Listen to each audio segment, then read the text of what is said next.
m'appelle Jean-Marie Mollet, j'ai 25 ans. Je suis en BTS FED deuxième année. Je passe le diplôme d'ici quelques mois maintenant. Je suis issu d'un bac professionnel MELEC que j'ai effectué en alternance au CFA BTP à Dijon. À la suite de mon apprentissage, je me suis orienté vers un CFA-I, donc CFA de l'industrie, pour réaliser un BTS électrotechnique.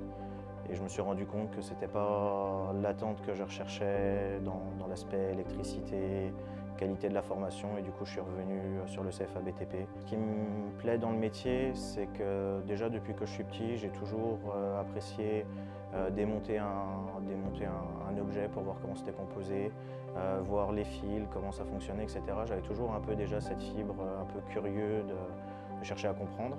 L'intérêt principal de la domotique, c'est que c'est porteur dans un futur proche et dans un futur lointain.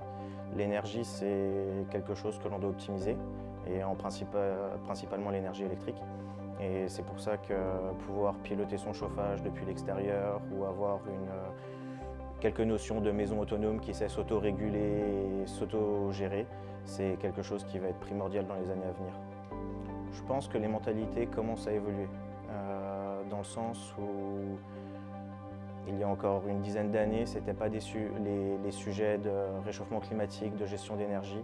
Ce n'était pas quelque chose qui était mis en devant, on se dit toujours on a le temps, etc.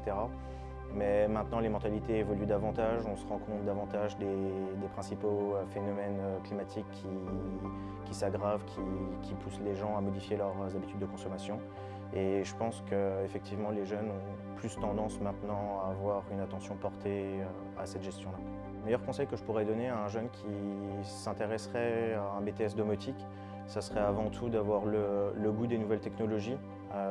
C'est pas parce que c'est lié au bâtiment que c'est rustique, que c'est juste du tirage de câbles et quelque chose de très primaire. On va beaucoup aborder des nouvelles technologies, de la programmation avec des ordinateurs, avec du pilotage par smartphone, avec tout ce qui va être les nouvelles technologies, avec du sans contact, etc.